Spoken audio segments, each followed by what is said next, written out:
Hello, welcome at MicroWorkshop. First of all, I want to thank the Commonwealth of Dracul for the organization of this event and for asking me to give a presentation about ecological micronationalism. My name is Nicolas de Mesch Doyenberger. I'm the Grand Duke of Flandrensis, an Antarctic micronation, and I'm a micronationalist since 2008. When I started in 2008, like many of you, I searched information about micronations on Wikipedia. And I remember that on that page, there were 5 reasons why people would start a micronation: political simulation, cultural project, historical simulation, an artistic project, or a new nation project. We are now 12 years later, and I'm convinced we can add ecological micronationalism to this list. Because many micronations are a reflection of the founders' ideals. And especially the past years, climate change is more important than ever.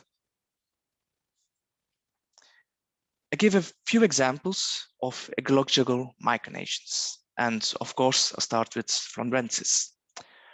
Our motto is no humans, only nature. Actually, we are an environmental non-profit organization that use the creative concepts of a micronation. And we claim to be the only country in the world that doesn't want to be inhabited by humans. It's our mission or dream that Antarctica will be one big protected maritime area. And when Flandrensis is the only country that doesn't want any humans on its territory. Another example is the Empire of Angelistan. They claim the horizon, but they also claim the big plastic garbage patches in the oceans. So they are the only country that hopes that its territory will disappear. Another French micronation is the Principality of Aigues-Mortes.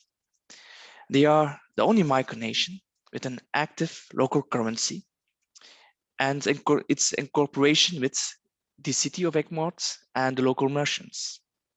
And what is so special to the flamand, the local currency, is that you can only use the money to buy local products. So everything is made in Aigues-Mortes. So in this case, they support local farmers and they promote local food. And Flandrensis and Aigues-Mortes have a very special relationship. Aigues-Mortes is one of the many cities that will disappear within 100 years when the sea levels will rise. Or in other words, if Flandrensis melts, Aigues-Mortes will disappear. So a few years ago, we signed an ecological charter in which we promised that both micronations and all citizens will do any efforts to fight against climate change. And my last 2 examples are Italian micronations. The left picture is from the micronation of Bardo. It's a sanctuary for animals, and the basic principle is living in balance with animals and nature.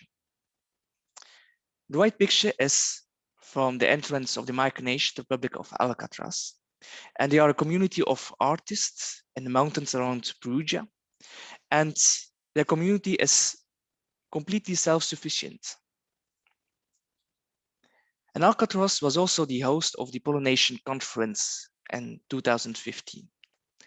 And I remember that during the dinner, we discussed the environmental problems in the world. And this was even before the Paris Climate Agreement. And suddenly we say, you know what, let us sign a climate treaty. And each micronation wrote on a paper what they will do against climate change. This was the first inter-micronational ecological treaty. And in 2017, at MicroCon in Atlanta, just a few weeks after former President Trump withdrew the United States from the Paris Agreement, we signed the Micronational Declaration on Ecological Stewardship. And already more than 30 micronations have signed this declaration. And all of these treaties, including our Flandrensis policy, are based on the 4 ecological pillars.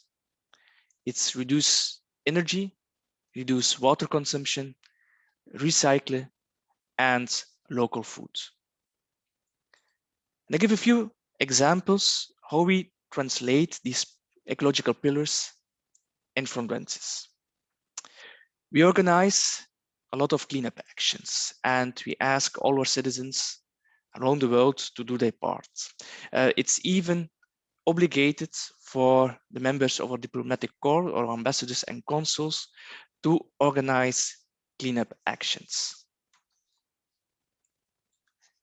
This is a picture from citizens in Italy. Some Flandrensian citizens are helping a local organization with planting a new forest. One of our projects are the climate letters. So we started with this project in 2016, and we investigate the ecological policy of all countries in the world. And we already sent 91 letters to governments around the world. And most letters are letters of support. No, it's not true. Some letters are letters of support, but to my regret, most of those letters are protest letters. And we also asked in every letter the support to transform Antarctica into one big maritime protected area. But we don't only send protest letters, we also protest in real life.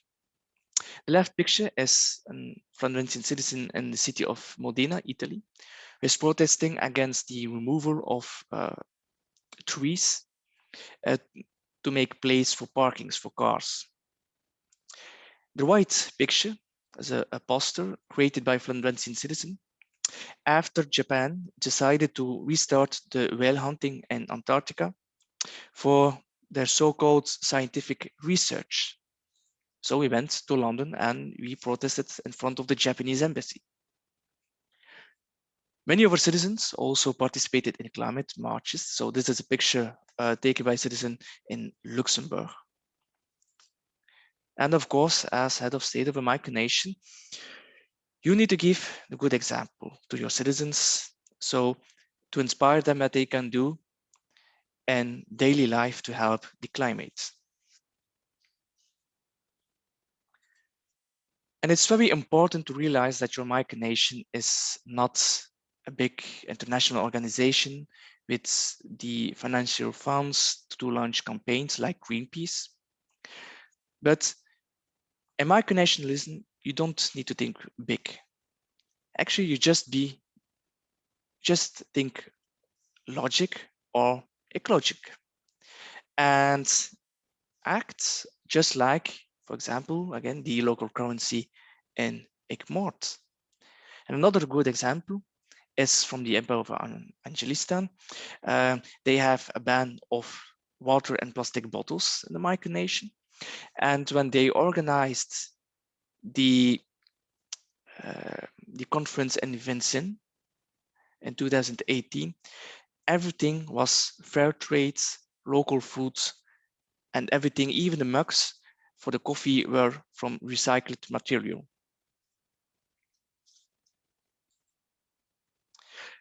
I believe that micronationalism can have a role in climate change.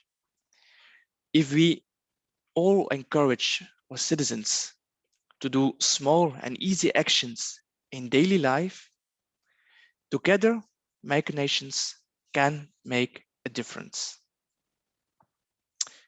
And I have now come to the end of my presentation, and I'm happy to answer any questions you may have. Thank you.